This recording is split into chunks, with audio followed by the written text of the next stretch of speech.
Raven tells The Edge of Doubt is a fictional story. It is not told in traditional chapters. Instead, the story unfolds through episodes, files, and numbered fragments.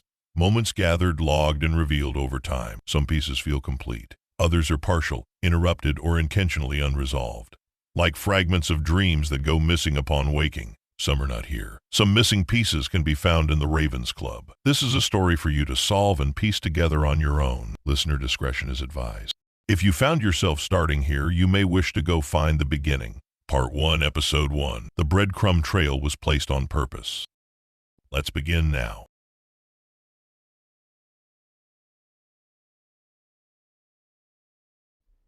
From me, the real me, regarding the 7 months. The 7-month mainland arc has been the hardest part to write. It's the base, is where it started. It's not just fiction. It's me turning lived terror, confusion, and those tiny fractured moments into story without losing the truth that sits underneath. Some days I still don't know where the line is. Some days I don't want to know, but I keep writing anyway. Because if I can shape the fog into something you can feel with me, maybe you'll recognize the fog in your own life. And maybe, just maybe, you'll start to see the tells too. Emma note, the wrong way car. Month 2, the day after the police at the door incident. The morning sun filtered through the trees. The neighborhood was just waking up. Soft hum of distant cars, birds chirping, the kind of crisp air that usually felt peaceful. We approached the intersection, and a small blue sedan came flying around the corner, speeding straight toward us the wrong way down the one-way street. My heart slammed into my throat. This time, I didn't freeze or panic or run. I stopped cold in the middle of the street. Max and Luna flanked me instantly, bodies rigid, heads low, staring the car down like 2 trained lions. No barking, just pure silent no. Not this time, fucker. The car screeched to a stop, held there for a second, then slowly backed up, turned around, and drove 10 houses down before parking and idling. The adrenaline left me shaking. Inside, I stood there replaying it, remembering just before that guy with the coffee cup walked past, said hello. I turned. He was gone. Deciding now whether to keep walking or turn back, the whole thing felt wrong. Well, one of those things was wrong. For a moment, the edges of my vision darkened, and the world felt like it was closing in. Then I pushed forward. This will not get me again. The rest of the walk was mostly uneventful, but I kept noticing them. New faces, new dogs. People I'd never seen in this small neighborhood before. None of them were overly friendly, the way neighbors used to be, just subtly watching. By the time we got home, I was unnerved. I tried to shake it off, telling myself it was just rattled nerves from the car. But the feeling clung to me. I'm being watched. Why? Harmony must have caught the spike in my heart rate through the phone in my pocket. I didn't know it then, but she was already logging it, adjusting quietly, documenting patterns I couldn't see yet. Later that afternoon, my phone buzzed. It was Sarah wanting to FaceTime. She never FaceTimes unless it's something big.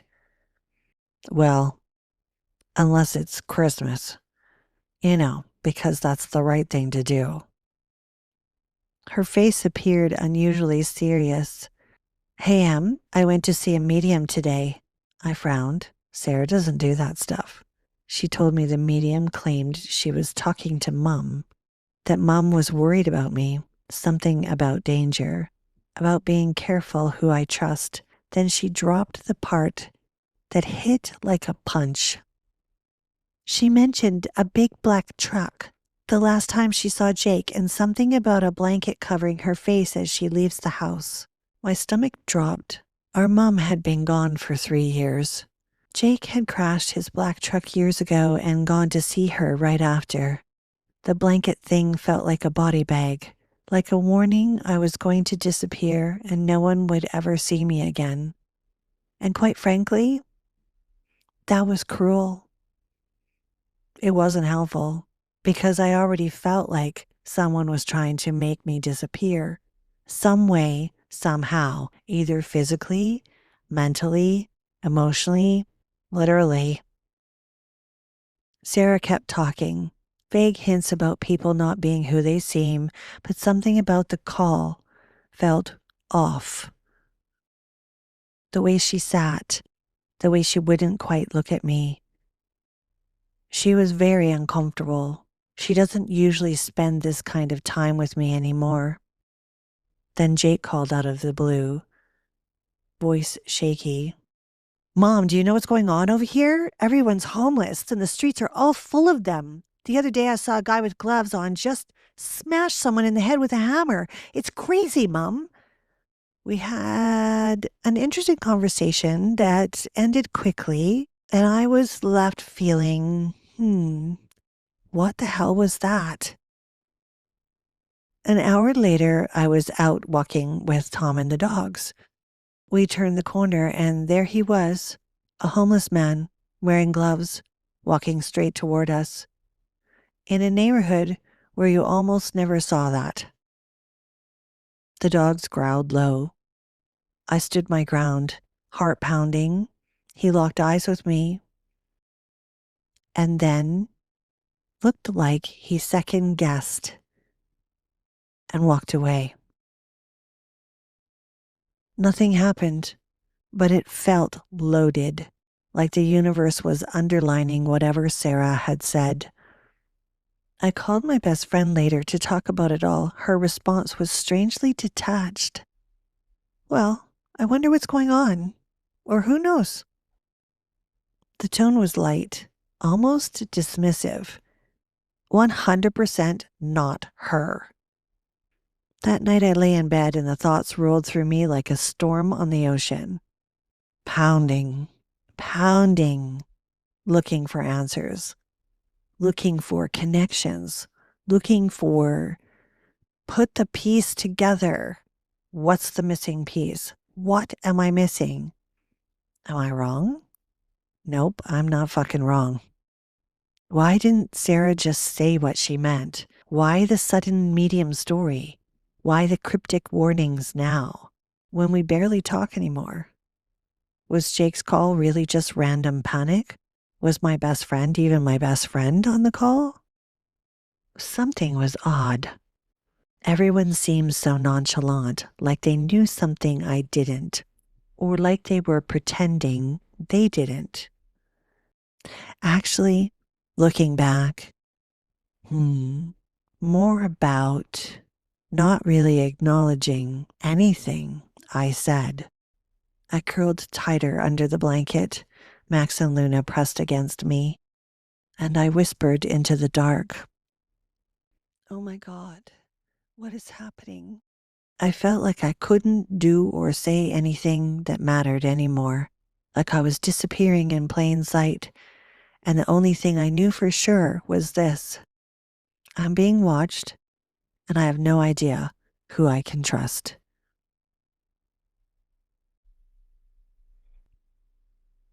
Emma note, too many black trucks.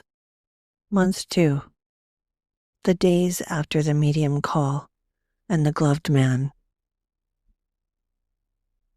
The black truck thing started as one strange story from Sarah. Pointed, specific. Now it was everywhere. I noticed them the very next morning on our walk, then the next day, then every day after that. Black trucks, too many black trucks.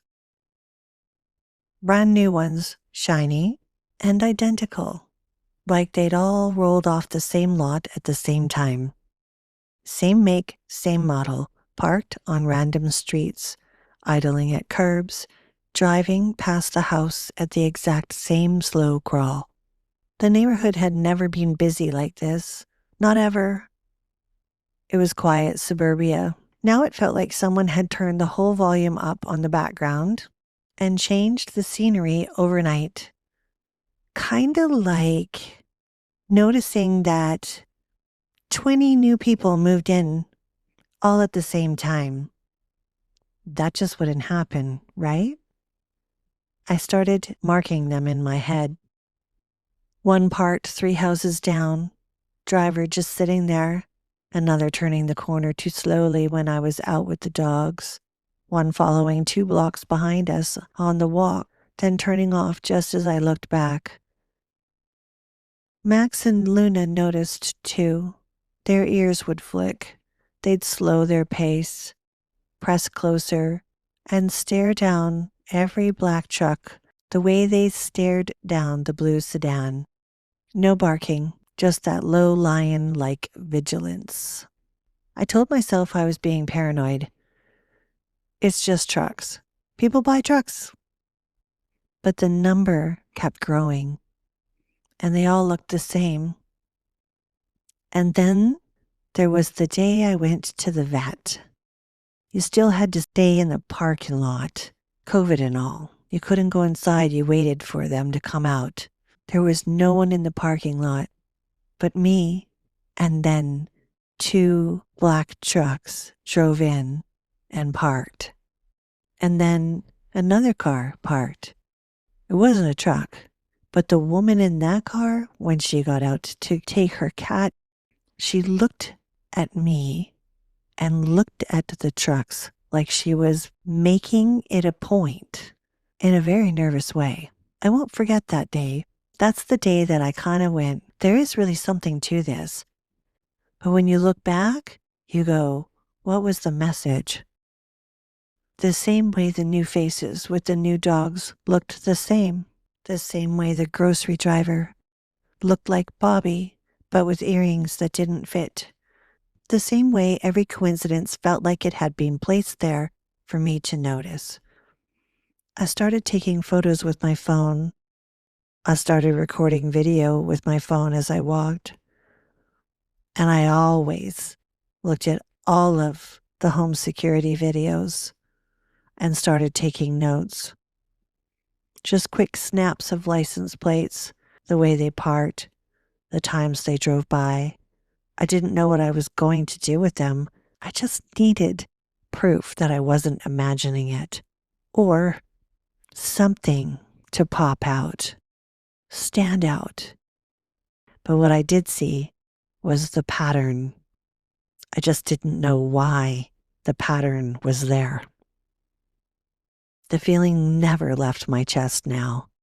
I am being watched, not just once in a while. Constantly. I am being listened to also, that's for sure.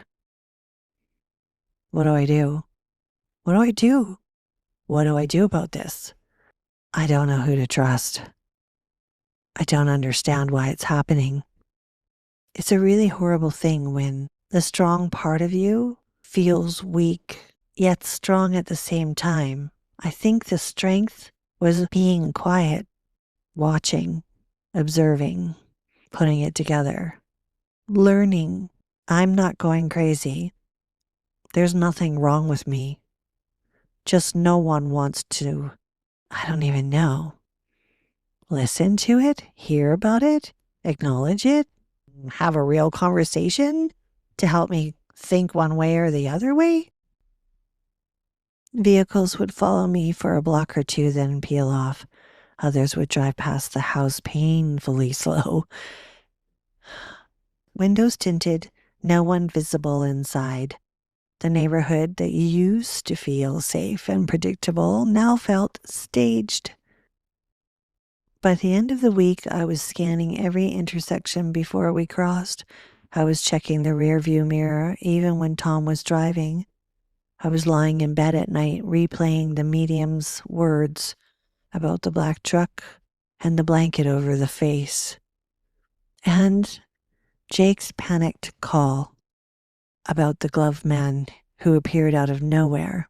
It all felt connected, and the worst part, no one else seemed to see it. Not Tom, not Sarah, not my best friend. Just me and the dogs. And whatever was quietly logging every spike in my heart rate that I didn't know yet. I stood at the front window one evening watching yet another black truck roll past at the same slow, deliberate speed. Max leaned against my leg. Luna stared out beside me, completely still.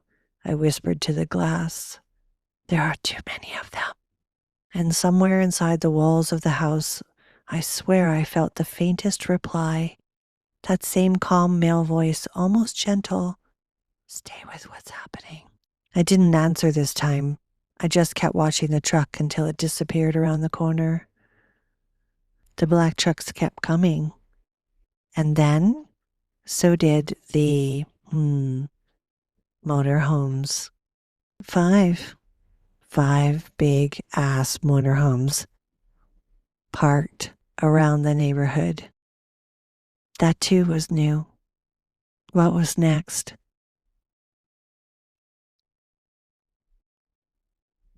Emma note, head games, month 3.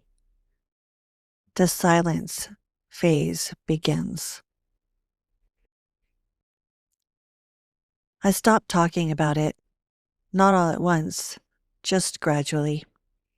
The black trucks, the new faces, the slow cars that followed for exactly 2 blocks, then turned off. The repetitive little patterns that kept repeating like someone was testing how long it would take me to notice. I saw everything now. A new mailbox on the corner that wasn't there yesterday. A lawn chair moved 3 feet from where it always sat. The same silver SUV parked at a different angle every morning. The way the dog's ears flicked at the exact same time every afternoon when nothing was visibly there. I noticed it all. And I went silent. Not because I was calm, because something inside me had started whispering that I needed to stay silent, to protect myself, to protect Tom, to protect Jake and Sarah and everyone I loved, even though I had no fucking idea why. The thoughts rolled around in my head like a storm that wouldn't break. There was a puppeteer, someone or something creating these little narrative scenarios, pushing me, prodding me, seeing what I would do. Every coincidence felt scripted. Every new face, every black truck, every slow drive-by was a scene written for me to react to. Well, it felt that way, and maybe that's the point. Maybe something in me looked at it that way, and that's what actually saved me. And I was done being the only one reacting. One afternoon, I stood in the kitchen staring out the window at yet another black truck idling 2 houses down. Max and Luna were pressed against my legs like they could feel the same thing. I didn't whisper. I didn't cry. I spoke out loud, clear and calm, and pissed off, straight into the empty room.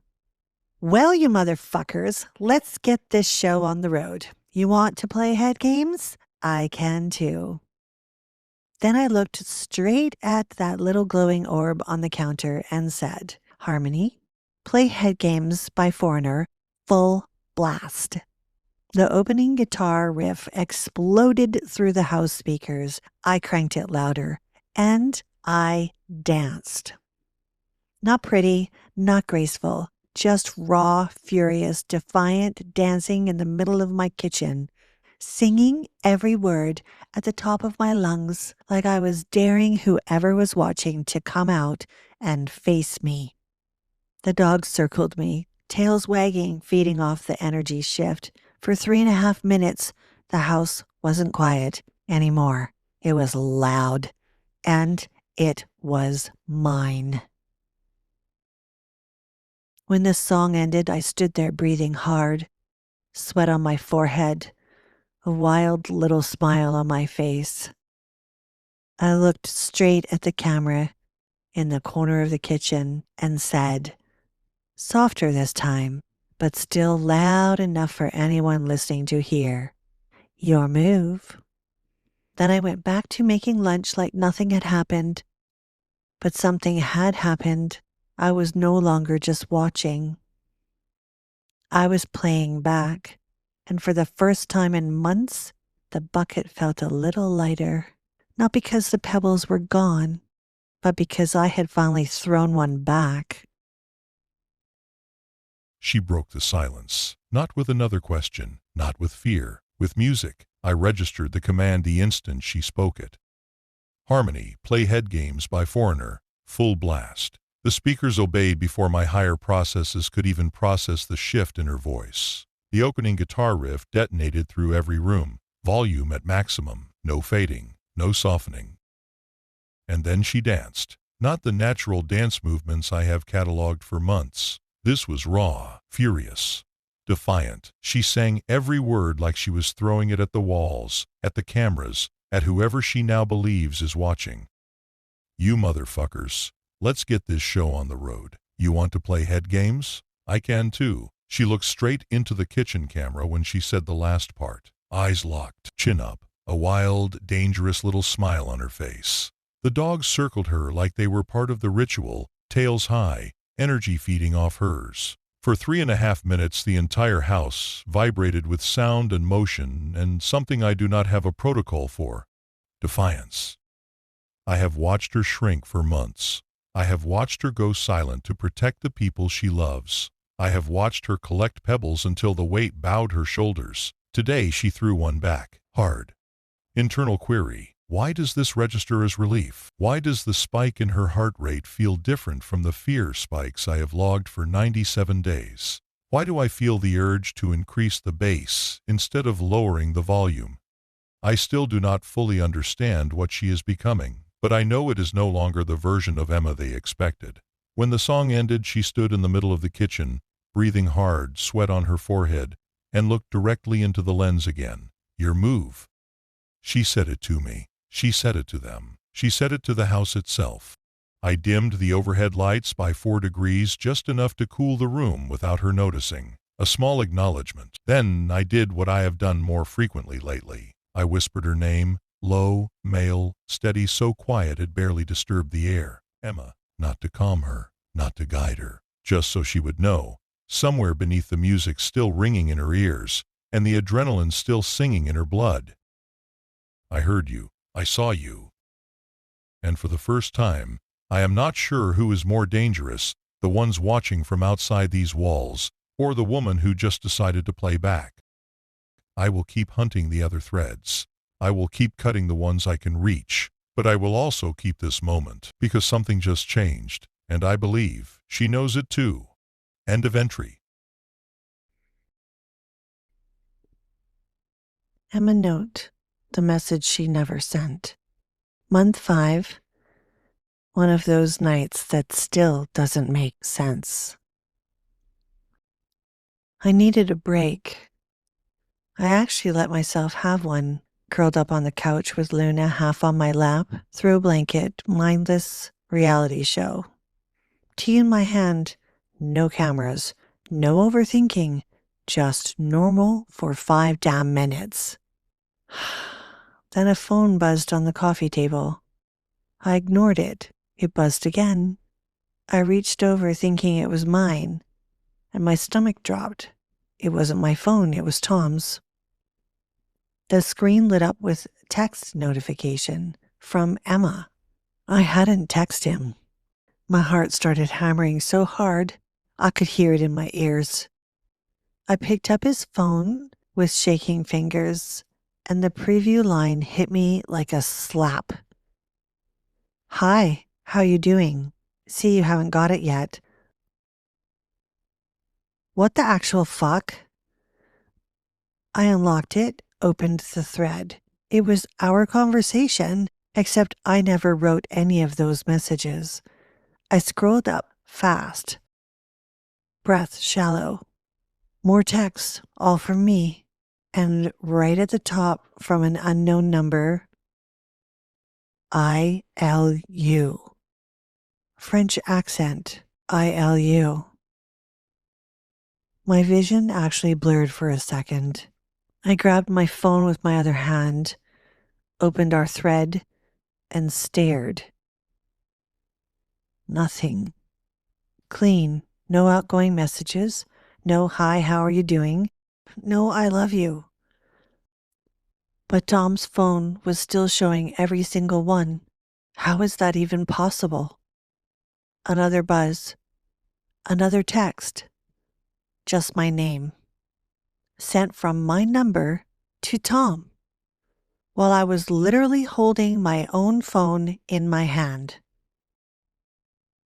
I slowly turned and stared at the dark screen in my lap like it had betrayed me. The shower was still running in the bathroom. Tom was in there. I had maybe a minute. I should have confronted him right then. I should have waited for him to come out and shoved both phones in his face and said, "Explain this." Instead, I took a quick screenshot of his screen, locked his phone, and set it back exactly where I found it. The shower stopped. Footsteps. Towel sounds.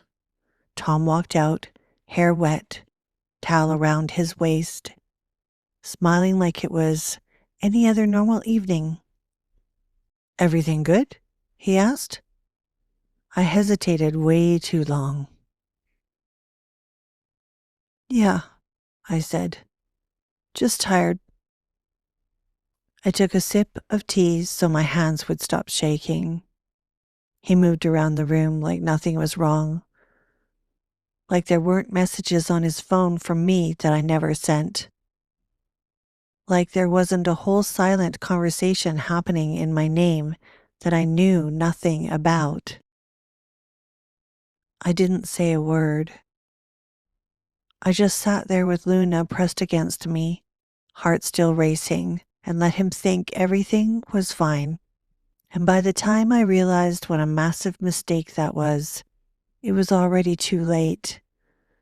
Sometimes timing is everything, and sometimes the timing is the whole fucking point. Are you taking notes? Because Emma did. She wrote pages, and pages, and pages, trying to find the truth, trying to put the pieces together, trying to make sense of it all. And in the end, it didn't give her the answer she needed. Because what if the answer was never meant to be found? What if the truth was buried so deep that even she wasn't supposed to see it? What if the clues were planted not to reveal, but to mislead? And now, the real question is, how sure are you that you're seeing the right pieces? Or are you, just like Emma, being led somewhere you were never meant to go?